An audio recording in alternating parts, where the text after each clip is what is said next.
session today on a very important and pertinent topic on blue transformation. Um, we have a very eminent speaker amongst us. Before I request Dr. Arun to take over things, I would like to introduce him to the audience. Um, Dr. Arun is a fisheries and aquaculture specialist and is currently working as a country lead of an organization called World Fish. He is leading the team in India. He also holds the position of country convener of one CGIAR program in India. It is one of the major non-profit organization working towards a lot of relevant issues, including food security. Um, it's the largest global network on research and innovation centers in food and agriculture sector, which has immensely contributed for green revolution in India. Dr. Puriar has over 2 decades of field experience in planning and implementation of evidence-based innovations and solutions in fisheries and aquaculture sector.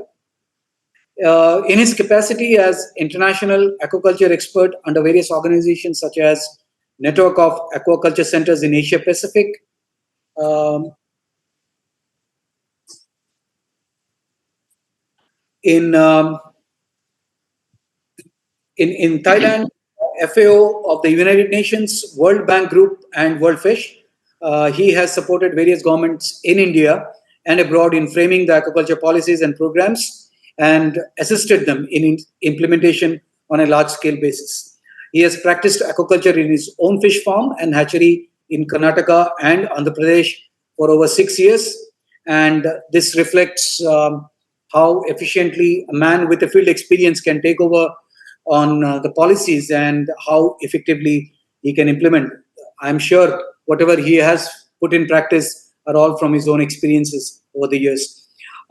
He is a bachelor in fisheries degree from College of Fisheries, Mangalore in 1998. He earned his bachelor degree. Is it 98, Dr. Arun? I thought it is 1997. 97, 98. All right, yeah, it is 97, 98. And then his master degree in from the same college in the year 1999, 2000. And then he went on to do his PhD in aquatic epidemiology from Deakin University in Australia, which he completed in 2010. And he's from a place very close to Mangalore. He's from Bantwal in Dakshina Kannada district. And over the years, Dr. Arun has not only made significant contribution to implementation of policies and practices for large-scale production, scientific and sustainable approaches to fisheries as a sector, but he has also been instrumental in helping governmental organizations in his capacity as a consultant and as a policymaker in bringing about innovations in fisheries and aquaculture sector. I would like to request all the participants to keep yourself muted during the presentation so that there is no interference with the speaker's presentation. I welcome Dr. Arun on behalf of Nitte University. A few lines about Nitte University. Dr. Arun, we are a multidisciplinary university, primary focused in health science research, but over the years we have diverged into many different aspects. And our institution is primarily involved in One Health research, which also includes a lot of focus on aquatic animal health. And we have been, quite a few of us have come from fisheries background, and we are also involved in multiple research activities, including a lot of focused, actions on research, teaching, stewardship, and extension practices. So we also run a biotech program, MSc in Marine Biotechnology from DBT. And today's talk is extremely interesting for all of us. As I told you, you were a little skeptical about the audience. Let me tell you that all of us are linked to the area that you're going to discuss today. we have students from food safety who are also part of this audience today. And we hope we'll have a very enriching and exciting interaction with you. Thank you once again for accepting our invitation and for making yourself available. I know you are extremely occupied, but we are really fortunate to have eminent speaker like you to take us through Blue Revolution and partnerships and convergence for scaling the impacts. With this brief introduction, I would hand over the session to you, Dr. Arun. Please. Thank you very much, Dr. Anirban. Just let me share my screen.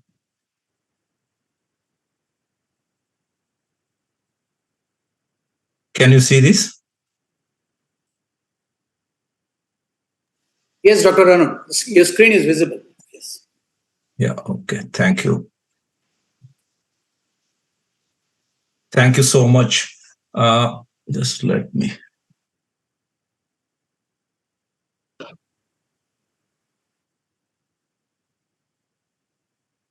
First of all, very good afternoon to all of you. And I would like to thank the Nitte University and especially Professor Anirban, who is my good friend for a long time, since my days in College of Fisheries, Mangalore, for this opportunity. I'm really pleased and I feel honored with this particular opportunity. And distinguished staff members of Nitte University and also dear students. I think most of you are from biological sciences background, and some of you are in marine sciences, marine biotechnology division, doing your master's under Professor Anirban's guidance. So that's I think you are very lucky to have him as your professor.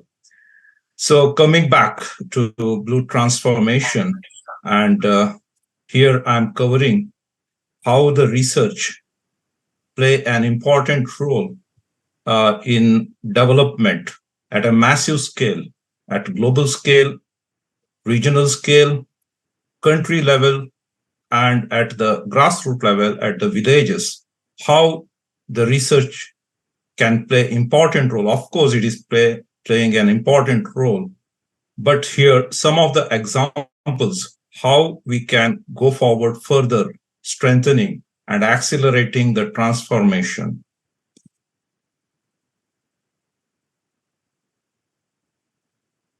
My topic today covers 20 slides actually, from aquatic food systems and its importance to global fish requirements by 2030, and Indian fish consumption pattern and demand forecast for 2047 in this Amrit Kal period, and also FAO's Blue Transformation Roadmap and Strategy for 2030, under which we are also, as a member country, India as member country of United Nations, we are also using this roadmap to enhance our aquatic foods production and contributing to global nutritional and food security.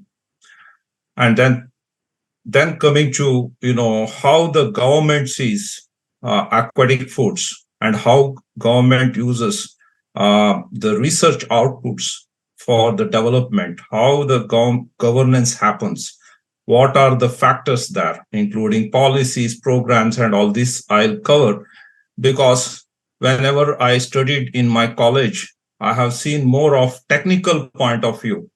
But when we come to implement it at massive scale, we have to see how the government implements it in a massive scale. As you know, fisheries is a welfare sector involving millions of farmers and consumers who are especially from the poor and marginalized section of the society. They are all highly vulnerable section. So they need affordable food and, which is easily accessible. So for this section of the society, government has a special place because that is where government wants to bring the inclusive development. So let us see how the government brings this transformation through its various tools in the government. So then, theory of change, I would like to cover. In research, we say about theory of change from big potential to big impacts, how we can take our research outputs to the impacts. Then point number 8, partnerships and convergence for accelerated transformations and its examples, some of the examples where I am working in. And finally, the conclusion, way forward, how we can accelerate it, a few key messages. And then finally, I would like to also introduce you to CGIAR and WordFish so that it would be good. It can be your future, employer, that's all. So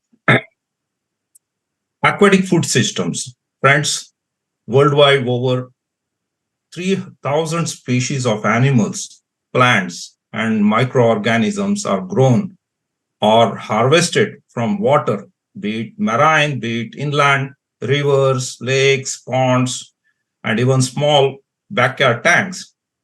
These are done harvested for human consumption. And altogether, this one, plants, animals, and organisms together, called as aquatic foods. And when it comes to aquatic food systems, in this whole production system, the supply chain, what we call from the production point to the consumption and its disposal, final disposal, the people involved in that, and also the activities involved in that, and also the wider economic, societal, and natural environment involved in this whole process or kind of influenced by this is called aquatic food systems. Importance, how aquatic food system is important. So if you look at it, 40% of the global population consumes aquatic foods, and it provides nutrient-rich foods for them, especially in coastal areas and in riverine deltaic areas. So this is very important. We will see that how that is happening in India. Then 800 million people are getting jobs or getting incomes from these aquatic food systems. In India, at least 28 million people, 2.8 crore people are directly getting employment from this sector. And 1 in 2 workers are women. This is also, there is gender equality here. Mostly we can see post-harvest, after harvesting, that is post-harvesting and marketing. In that segment, a lot of women are involved. So they are also very important and playing an inclusive role here. Among the food production sector, aquaculture is one of the fastest food sector. It is not only in aquatic foods, but I'm saying in across all the sectors. For example, in India, we are growing over 8% for last 10 years. So this is really remarkable. Aquatic foods, as I told you, it's a nutrition sensitive food. It's a nutrition dense food and can help in malnutrition challenges.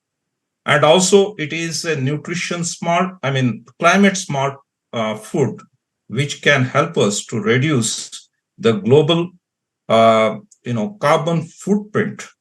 So this is very important for us, because we are looking also from the biodiversity point of view, when we see how much the food systems contribute for reducing or say kind of reduction of biodiversity damages or to the nature, how much impacts it can generate. So if we consider different food systems, including terrestrial food systems like agriculture, crops and all, so aquatic food system is one of the least impacting or carbon footprint oriented food in the globe.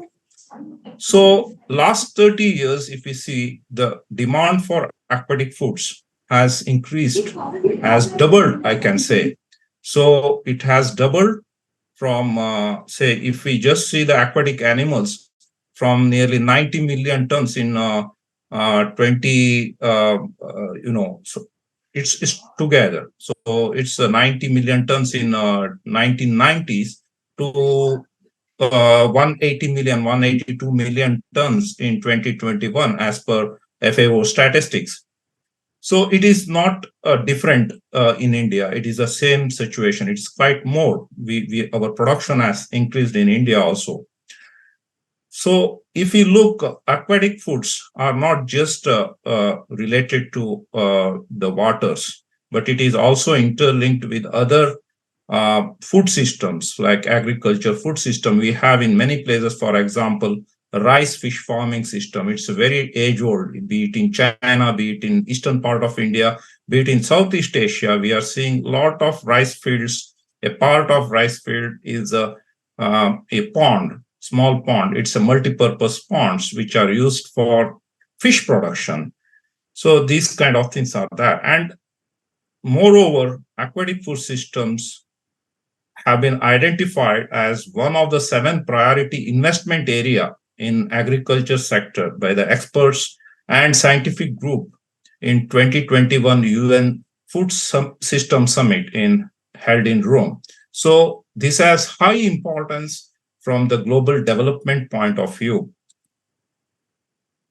Coming to the, how we see from the economic perspective, how much this is nested in the global economy, this particular aquatic food systems. Say we have already crossed $100 trillion global economy. India has crossed just $3.5 trillion economy. Just I'm giving you the picture, global picture of economy. So in this 100 trillion economy, blue economy is around $2.4 trillion US dollars. Blue economy means it includes fisheries, trade, harbors, and so many other ocean-related, ocean mining, etc., etc. So they are all related to the blue economy. So it is $2.4 trillion worth. Within this, aquatic food systems is about half a trillion or $500 billion economy worldwide. So this is the importance. So that means nearly 20% or 17.7% of the blue economy consists of aquatic food systems. So that is why this aquatic food systems is very important. However, when you consider blue economy and policies at the government and at international level, when the blue economy plays a role, the importance given to aquatic foods is very minimal. There, tourism, trade takes more importance. Coming back to the present production and the future needs, FAO has estimated that by 2030, we require another 15% more aquatic foods, that is 32 million metric tons. So this is a humongous, size. That is the quantity required is so huge. And for marine fisheries, we can't expect anything, marine capture fisheries, because it has already achieved its maximum sustainable yield in many places. So we have to depend on aquaculture or farming the waters. So this is what we have to see. It may be plant, it may be animals, it may be other organisms. Why this is so? Why we require additional 15% of aquatic foods? Number one, human population is continuously increasing. Today it is 8 billion population worldwide. It is expected to touch 9.5 billion by 2050. So this is what we have to see. Increasing income. People are becoming very prosperous. For example, India is a fast growing developing country. So incomes are rapidly growing. Per capita income is also growing, and also their food preferences, awareness on the healthy and nutritious food is increasing. So fish is one of the healthy and nutritious food. So that is why, the demand for fish is increasing. And there is a very good sophistication, improvements in the supply chains. So this is making the aquatic foods available to the people, even in the nook and corners of the any country, any part of the world, because of the better transportation, better cold chain, better infrastructure. So due to this, the demands, the consumption is expected to grow very speedily. So if we come back to India, now we have seen global, what happens in India? Our own estimate, our own analysis says that with a very, basic assumption, say actual case scenario or base case scenario, if you look at the moment, we have consumption out of around 16.5 million metric ton. We consume nearly 12 million metric tons, and rest is for other purpose, export and other purposes are used. So this much, 85% of the production that goes for human consumption within India, that's nearly 12 million tons. That is expected to grow by 2.5 times by 2047, the centenary year of Indian independence. So we have a lot to do to increase our production without harming the nature. So that's where the FAO's Blue Transformation Roadmap shows us how we have to go forward. So in India, there are many perceptions about how many people consume fish. We looked at National Family Health Survey 5. It is the fifth round of survey done in 2019-2021. There it shows that 72.1% of the people consumed fish, especially in age group of 15 to 49. So that we can easily extrapolate it to the entire, we have taken that liberty to extrapolate it to the entire population. So then it comes out of 138 crore people or 140 crore people in India, 100 crore people consume fish at least once a year. So this is the the mind-boggling figure what we have within India. So it's a big consumer market for fish.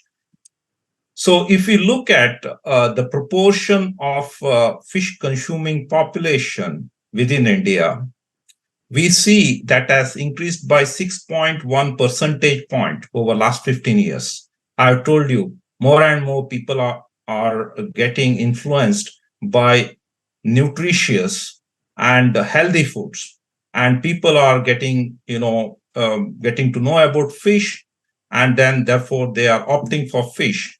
It used to be 66% of the population consuming fish in 2005, and it increased to 72.1% in 2021.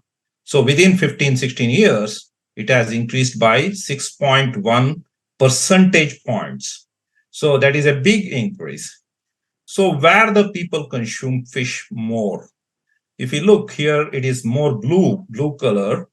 Here it is the eastern part of India, entire from Kerala in the south to the entire belt, Tamil Nadu till northeast. Heavy consumption is in northeastern states and Tripura, place of Dr. Anirban, and Assam, Manipur. These places consume a lot of fish. And interestingly, Bihar, Chhattisgarh, Jharkhand, Odisha, West Bengal, which forms around 40% of the Indian population, including eastern Uttar Pradesh, that forms a large fish consuming population is there.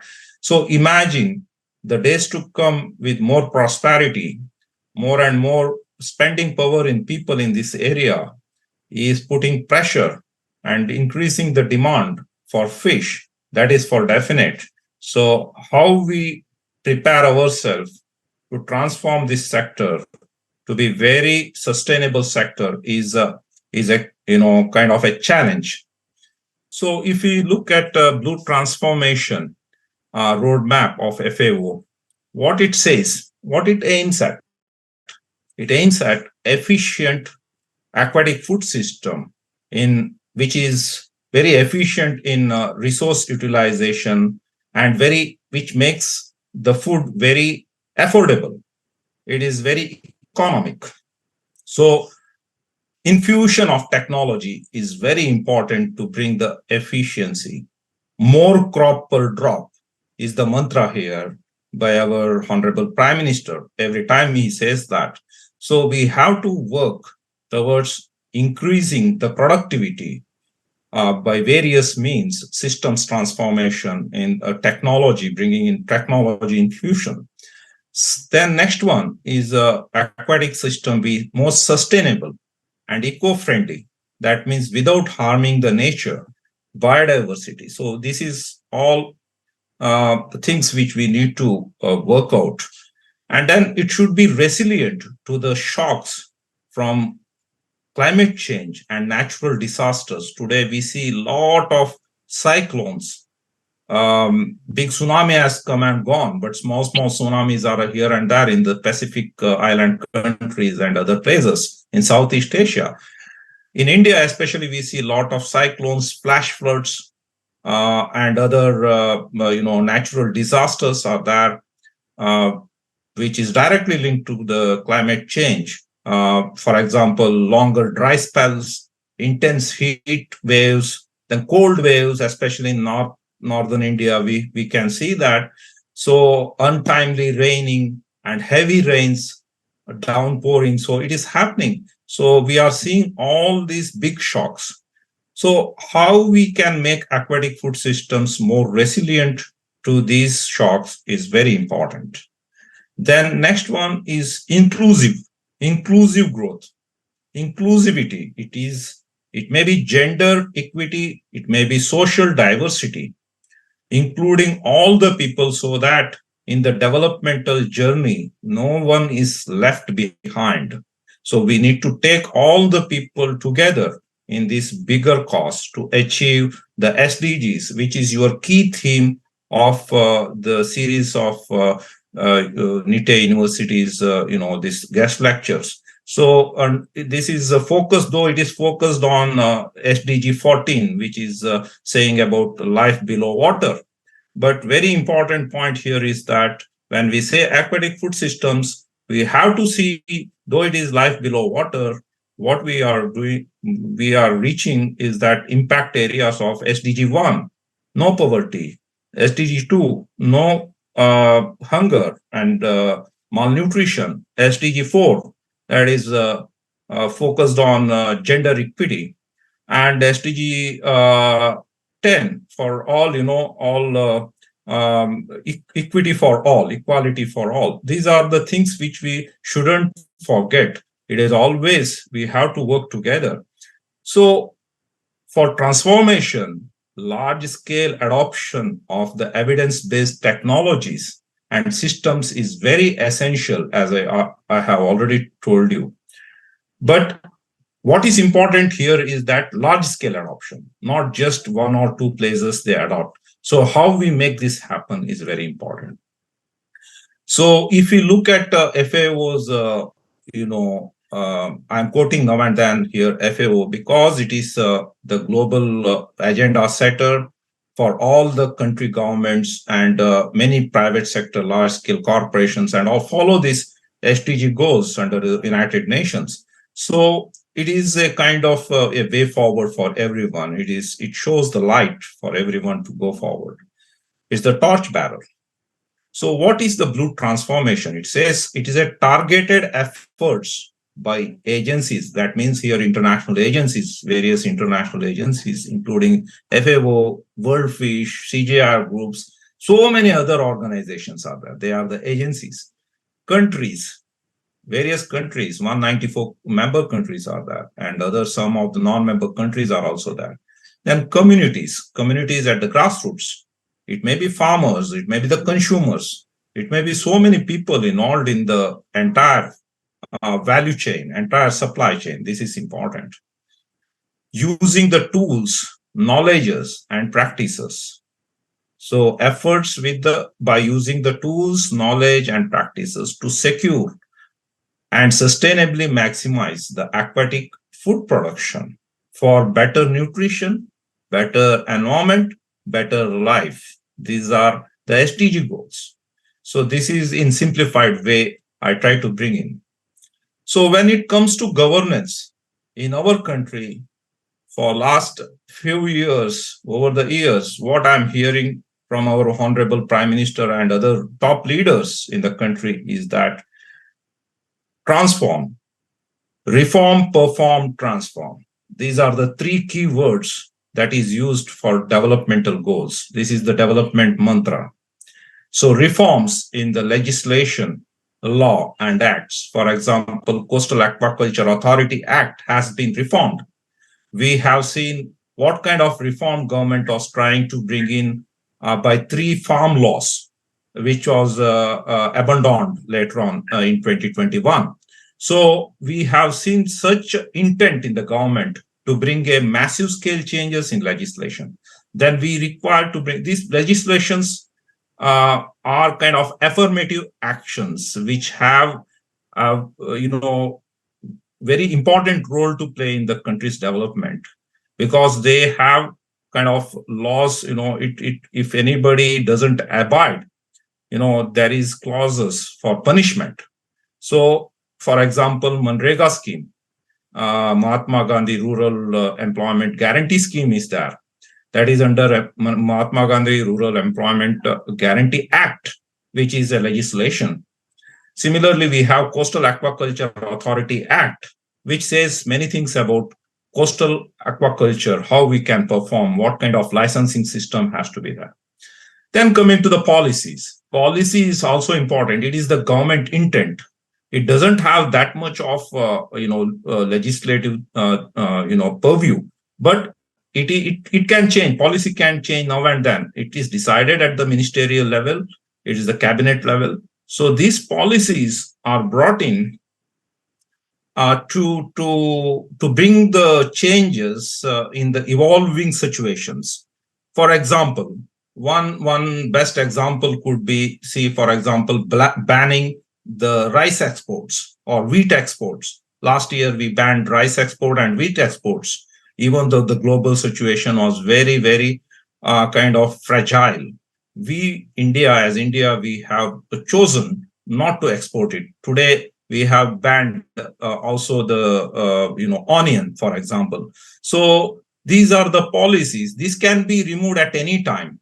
This can be withdrawn at any time. So government says that this policy can be anything. And also there are several policies. I will bring some of the examples here later on. Then administrative reforms. There are many officials, be it IAS officers, be it they are the part of civil servants, be it technical officers within the department, and various arms of the governments. When they come, so there is a need for administrative reforms. So that also is required. Otherwise, all these laws and policies cannot be implemented that efficiently. Then reform is over, then we need to come to perform. How do we perform? By programs. The government needs to bring in big program. For example, Blue Revolution program. This is India's Pradhan Mantri Matsya Sampada Yojana. So this is a big fisheries development program at national level for 5 years. So under that, there are schemes. There are various schemes. Schemes means those which have financial assistance or kind of promotive, aspects in that, which makes people to go adopt such technologies or systems or actions. So this is very important. Then implementation. Implementation is done by the farmers or the industry people or the supply chain actors. But then when implementation comes, government officers are also very important part of it. They need to facilitate. They have a big role to play in enabling the environment to implement these policies and programs. So, all these forms the performance, of the whole system. Then finally, these reforms and performs will help in transformation. That is, transformation means achieving a bigger and wider goal, developmental goal. Big means we are talking about the numbers. How many people changed, improved their incomes, or how much area has been brought into, for example, aquaculture, how much production has increased, for example. So these are the change. How much greenhouse gas emission has been reduced? That is one of the example. For example, how many children below 5 are coming out of malnourishment? So that is another, what we call as key performance indicators. So these are the things which we shouldn't forget. So these are all the impact areas where we are working. For example, in government of Odisha, where I closely worked for last 7 years, recent 7 years, the governance system, for example, here they followed the 5T approach. What is this 5T approach? This is not only for fisheries and aquatic foods. This is for entire state, be it in be it in tourism, be it in road transport, be it in sports and healthcare, anything, agriculture, anything.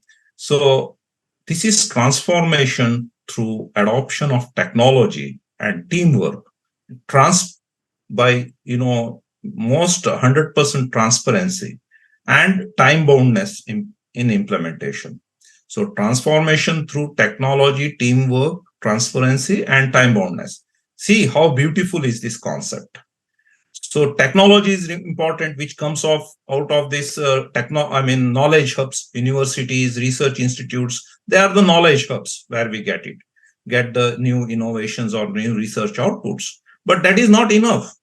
We need to have a teamwork at higher level with the communities, with at various levels. There is horizontal teamwork, there is vertical teamwork, everything. Vertical means private sector, farmers, all this. This is a vertical. Horizontal means among the farmers, among the different private sector companies, among the different departments, government departments. So that is horizontal kind of things, teamwork. Then transparency, how transparent we are, how we bring the clarity to the things, and how we are transparent in our dealings. This is very important. Otherwise, a lot of malpractices happens. So we need to, these malpractices can bring down the goals, bring down the, de-accelerate the growth or transformation. So that's important. Also, we need to see the time boundness, how quickly we implement it within the time. Normally, if we say it is a 5 years timeline, we should try to finish within 5 years, maybe 4 years, within 3 years. One example is we went for making self-sufficiency in seed production in Odisha, fish seed production. The target was given under 5T for 5 years. We could make self-sufficient within 4 years. How? By various policies, schemes, programs, and then implementation. So, and involving all the people as a teamwork. So that is how we have done it. So coming back to the research and development perspective or transformation, here we use the theory of change to bring a big impact from a big potential. So you see, research organizations, basically universities, research institutes from central government or state government or private sector, the focus is on quality. You work on a few things with utmost focus on that, cutting edge things. It's a very focused approach, and it is output oriented. You just want the research results. Your action stops when the results come out. You don't mind what is going to happen to that output, whether it is going to be in the shelf of the university or research institute, or it is going to be beyond that through the extension and other developmental mechanisms. So scientists are within that boundary. Then only a few stakeholders you involve, maybe through a few demos or some experiments. You have only a few stakeholders. Then you have very long-term focus. because you can't expect the desired results in science within the time boundness. So it is going on and on and on, and many times there will be a failures in the in achieving the desired results. So it might get deviated, diverted, and to get some other byproducts of the science. So that is also that it may be good for mankind. No one knows. Many things have come up with this as a byproduct of science. Then from when we see from the development perspective, there's another big this side, right side, you have another big hill there. So it's a big heap. It's a quantity focused, means how many people we change. I told you how much area we have brought into farming, or how much quantity, food production we have achieved, how much seed we have produced, all these quantitative things. Then it is outcome and impact oriented. So outcome, see, in any activity, these programs, there is activity, output. Output is direct, whatever I do, the actions from that, whatever comes out is the output, direct output. It may be the research paper, for example, that is the output. But outcome is something which the people use it and what they produce out of your research output. So that is the outcome. For example, if my research, say example, better feed is there, you use this, particular feed. So this is my research output for a better production or growth of fish. Then farmer uses and he gets really 20% increase in his growth, fish growth, or 20% reduction is in his feed consumption by the fish. So then it is the research outcome. What is the impact? What is the impact? Farmer saved this much of money. He could get more profits.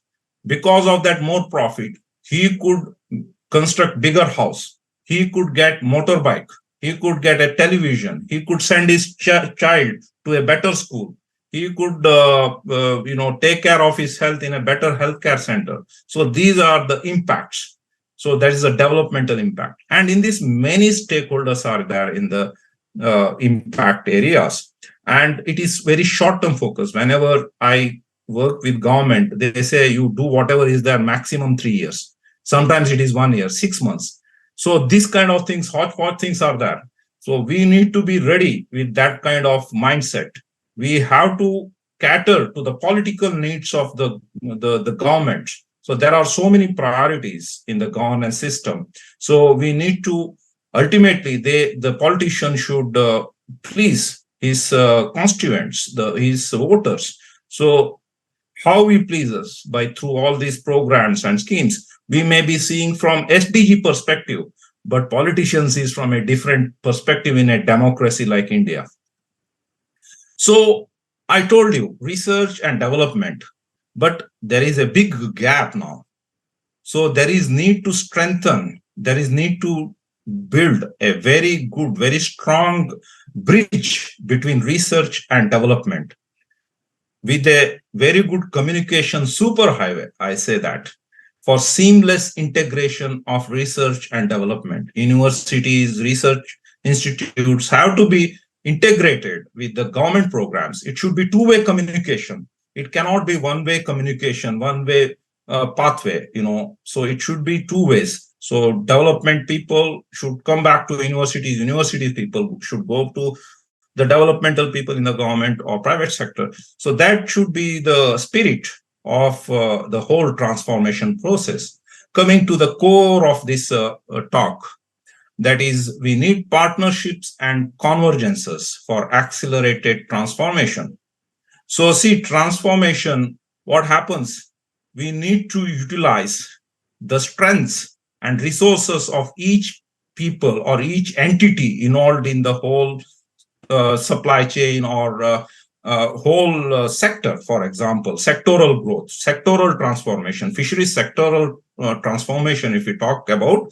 So we need to involve all the people. Their resources, individual resources are there. It doesn't mean just financial things. It is the manpower, it is the ideas, it is so many things it comes into picture. And their strengths, each one has their own strengths. We have to build on these resources and strengths by joining the hands. So this is called leveraging.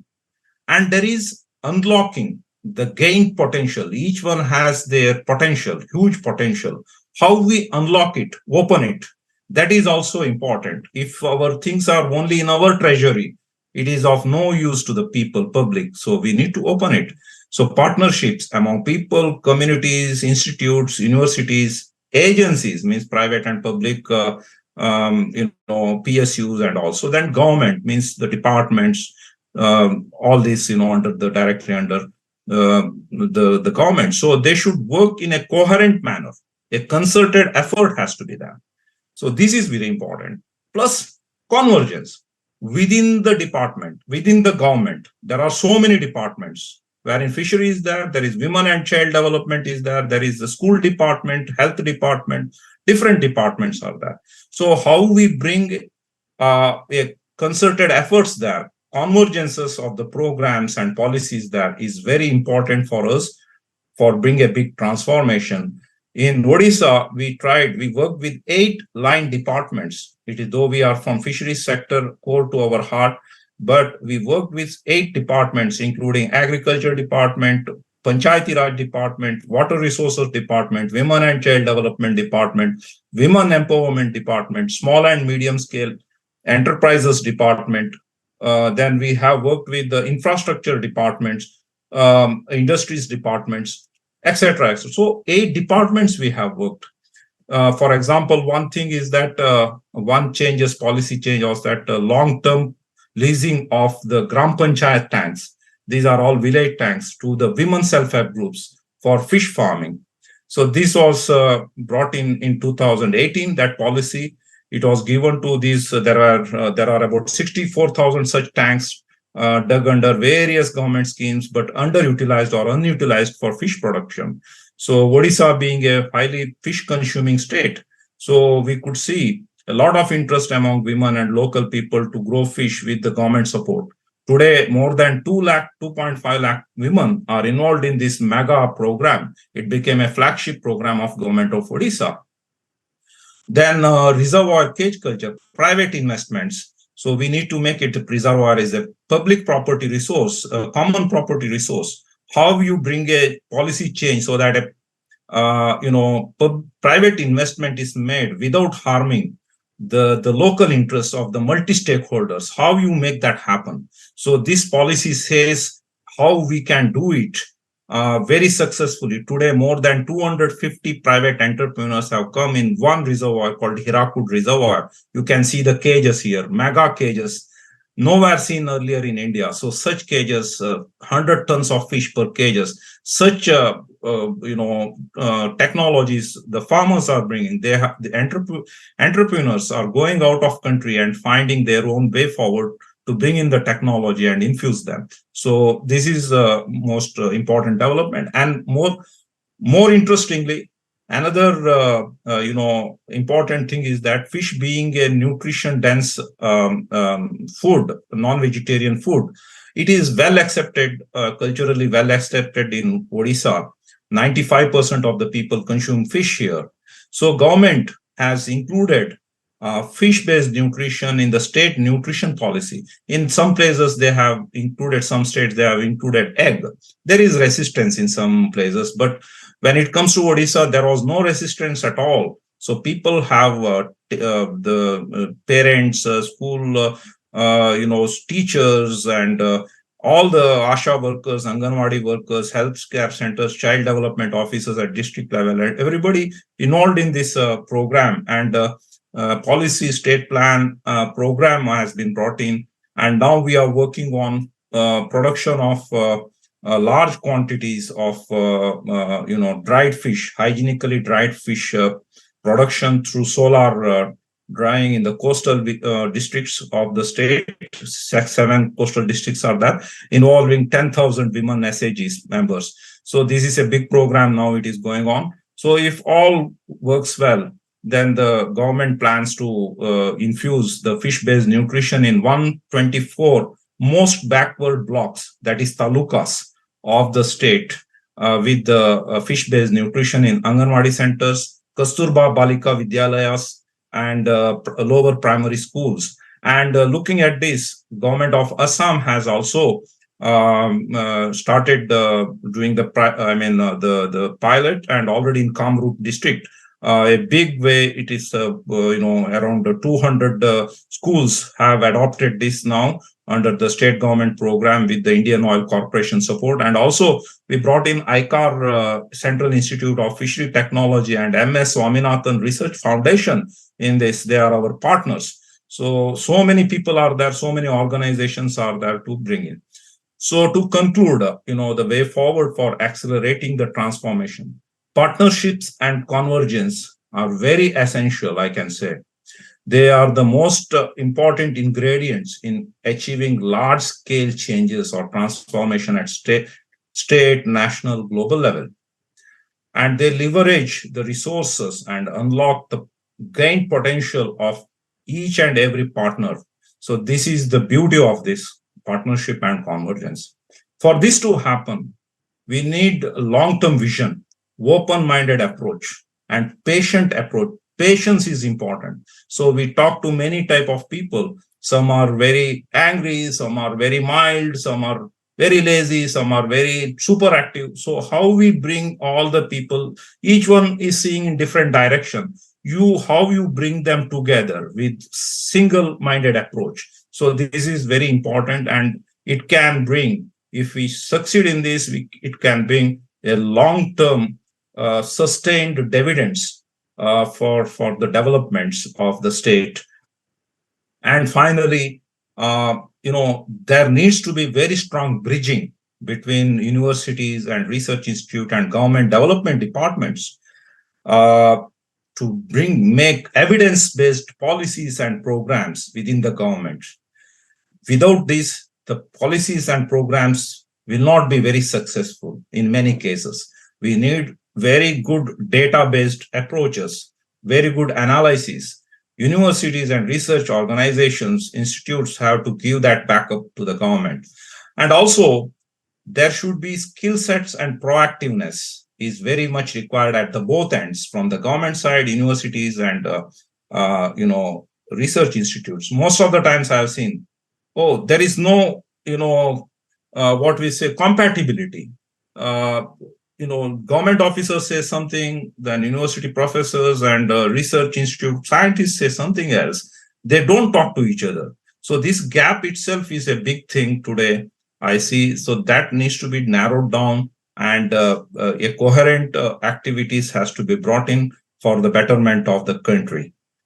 So that is about my main topic. Now let me just tell in 3 minutes about CGIAR, Consultative Group on International Agriculture Research, which I belong to.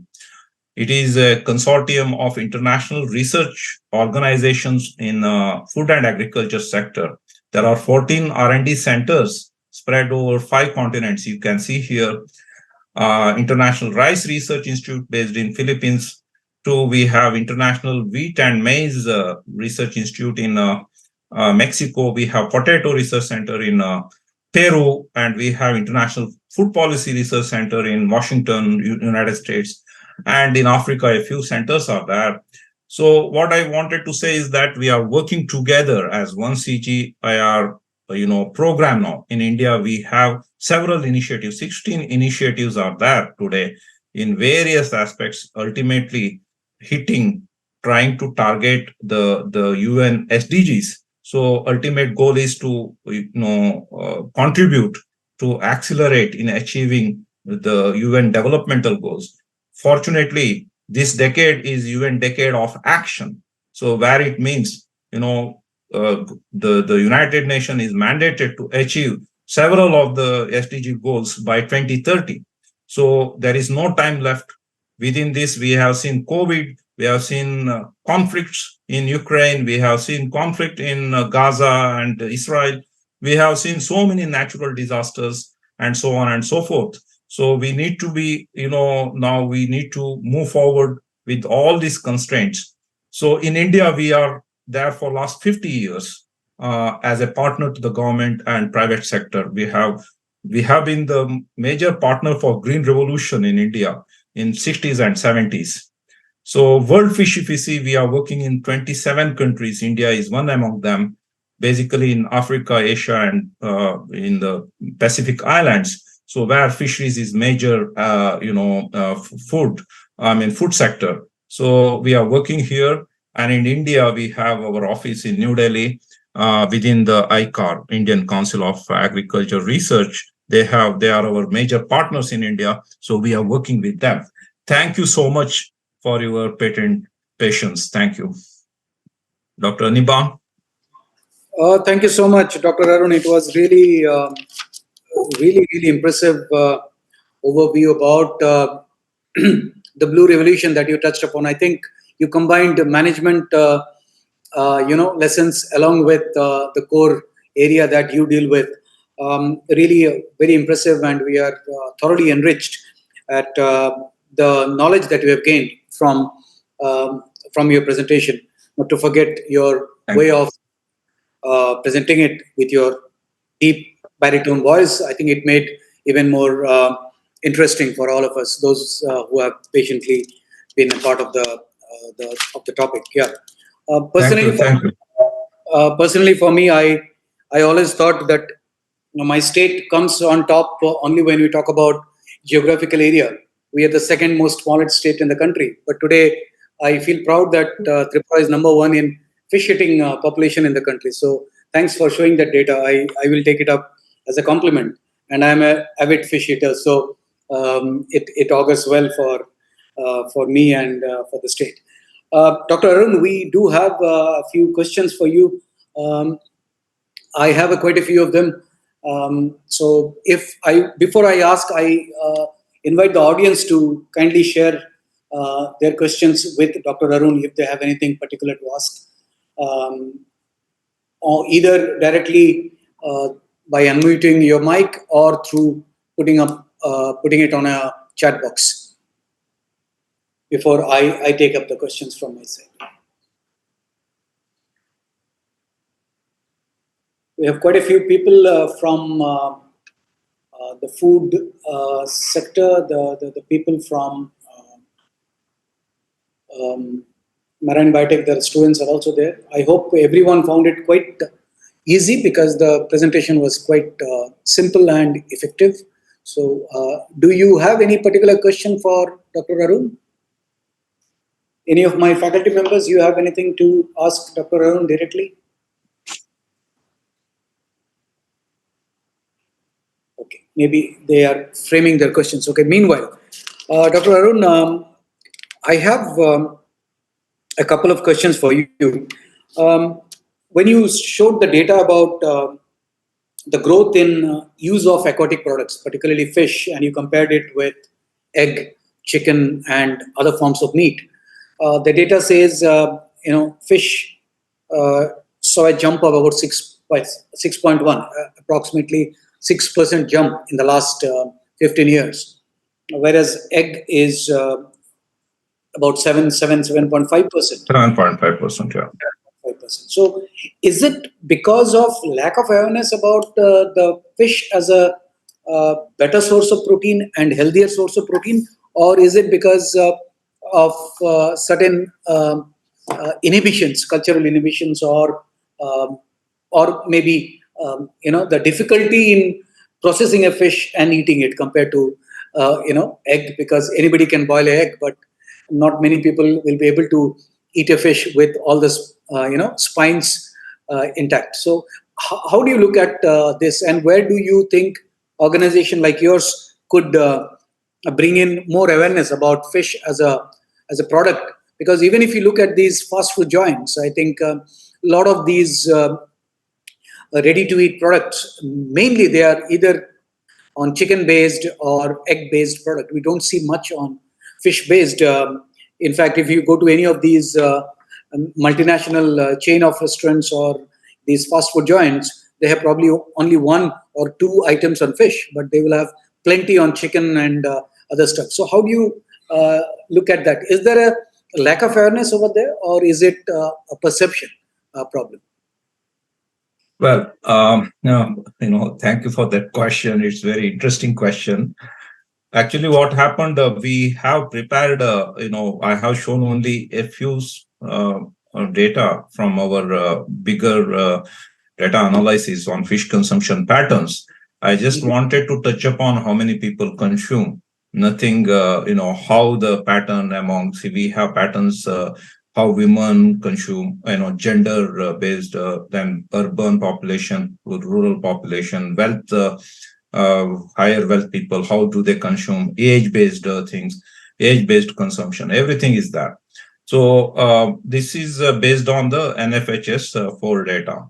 Okay, I mean NFHS 3, 4, and 5 since 2015.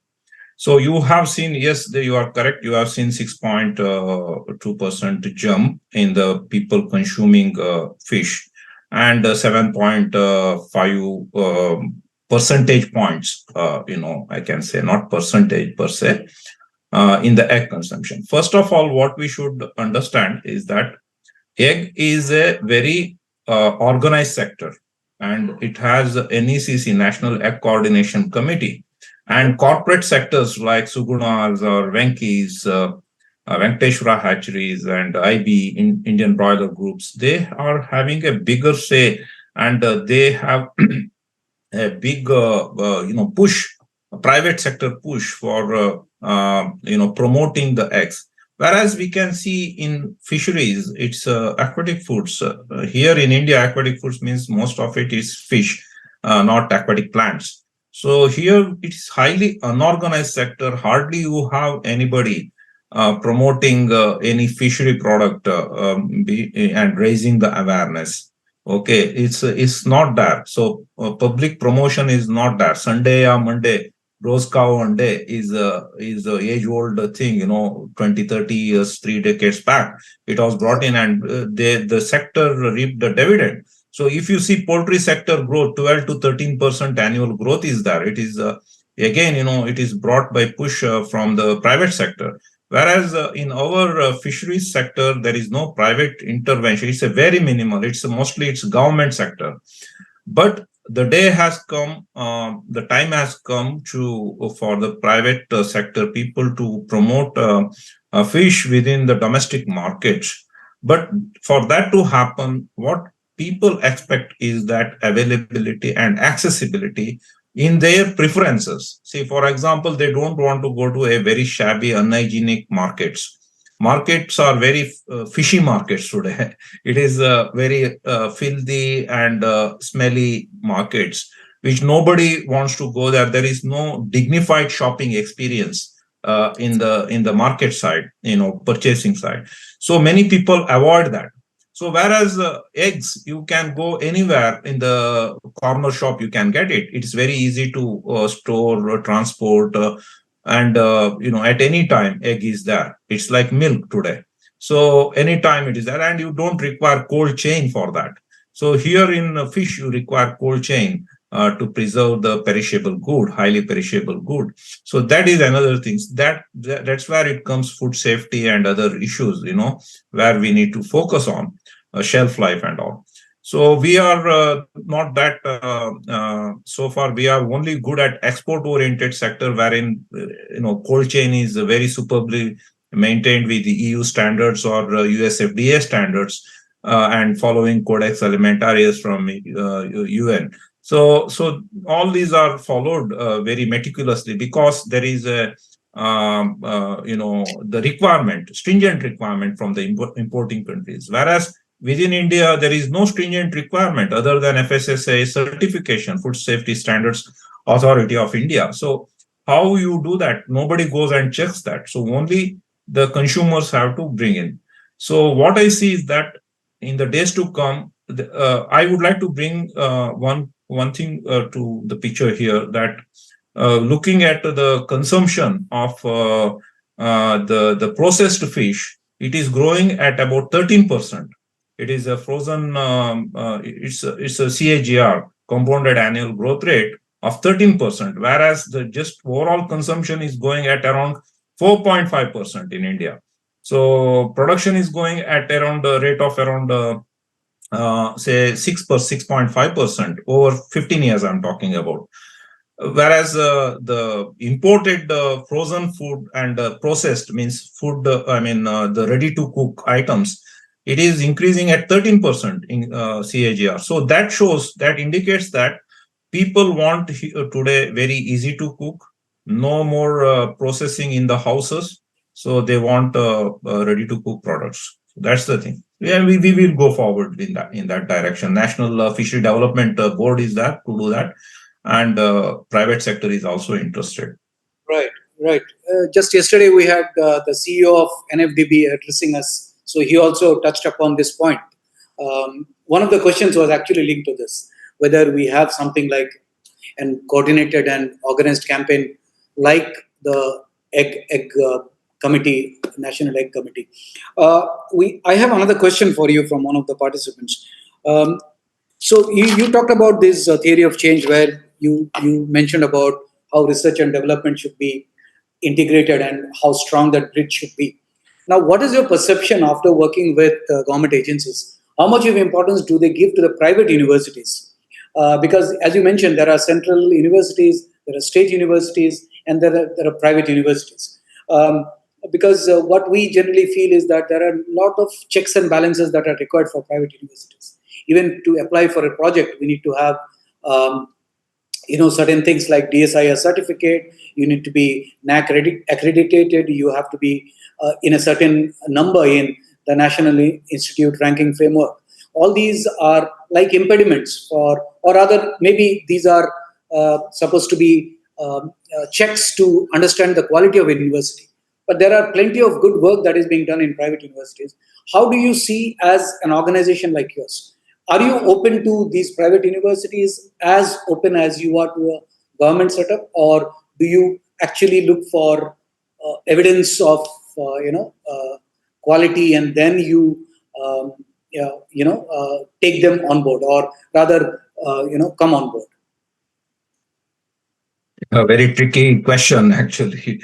Actually, I'm not working in government, but I'm sitting inside the government as an outsider, and closely observing how the government behaves with so many proposals, and how it takes a decision, because I'm in the policy framing, program framing team of the government as a external consultant kind of agencies. So this is important. It's like a coach position. Okay, the Can play. be politically correct then. Your answer can be politically correct. Okay. I'll not So no, let me tell you, I'm in Odisha. The good thing is that there is one of the private universities here. The government of Odisha, under Pradhan Mantri Matsya Sampada Yojana, has approved one state-of-the-art laboratory to one of the private universities for entire fish health and food safety laboratory. So with the 6 crore rupees. So that's a big investment. Maybe they have to invest a part of it. The private university has to invest. It is not 100%. But the government universities get, like ICR universities, they have grant, 100% grant. So here you need to, what I say is that, what my suggestion would be, see, the private sector players, corporates, be it feed factories, be it, Who is Sarin they Babu? have, they Sarin have Sabu? excuse me. I think there is somebody talking in between. Okay, go ahead. So private sector players, big corporates and all, they have a lot of requirements for a specific target-oriented, time-bound research needs for supporting their businesses. So I think that is the gray area and very kind of ready area for you to go and approach and harness that. Your private universities should network. I feel that they should enhance their networks with private sector players. The large giants are there. So why not you do that? So to increase your outreach through the CSR money, corporate social responsibility funds are there. Then there are trust funds, which give a lot of funds. And also there are like Tata Trust. It is one of the big trust fund, PMG philanthropy is there. Their own university is there. Why not you collaborate with them? So these are the possibilities what I'm just thinking when you asked about this. But if you come to government sectors, for example, PSUs and other agencies, they prefer government universities like ICAR universities to give the projects to them, because it is very easy for them. There is no questions raised. So yes, you have to have certification, everything. That is the requirement. Yeah. And let me tell you, that's where you get your competence better. Always you will be at in the forefront in doing the research. You are more competitive, I can say. Okay. Yeah. Yes, Dr. Arun, thank you. There's one more question for you. This is on behalf of all the students who are attending. So you talked about your organization and you touched upon your parent organization as well at the end. So what are the employment opportunities that you can think of? You in your opening remarks, you mentioned that Worldfish or CJIAR could be one of your potential employers. So how do you look into that possibility? Can you give some advice to our students here? Well, CJR, including Worldfish, it promotes very diverse, people from different countries, different parts of this country, for example, within India, and from different sectors. It's a multi-sectoral approach. We don't go with just say fishery science background. We require social scientists, we require economists, we require statisticians, we require microbiologists, for example, if we are doing that, or health experts, fish health experts, or environmental experts. It is we are developing with the programs, and the whole thing is that it is it's like this is nothing like government organization. This is like what you do in private universities. Only thing is that we have certain preferential things within World Bank, UN, and other global organization, because it is mooted by them, CJR institutes. So now coming back to the job opportunities, see, starting from internship, we hosted interns from various universities in various countries. It need not be within India. It can be in any place in Africa, Asia, or the Pacifics, wherever we work. Okay, so internship opportunities are there. And if the requests come from the universities, either they have to fund themselves, or else they have to wait for the advertisements, specific advertisements what we have, in which we have our own funds for the interns or postdoc programs. There are postdocs. There are also scientists we are recruiting, or technical, say, research assistants, associates, scientists, principal scientists, all this. And also in different sectors. It is not just in fisheries. It is different sectors. So you can always look at one CJR website, and also Goldfish website if you are interested. And within that we have Goldfish India program also. It's all collective job advertisements in all the countries. You can go to CJR websites, and I have told you there are 14 global institutions under CJR. Each one has their own website.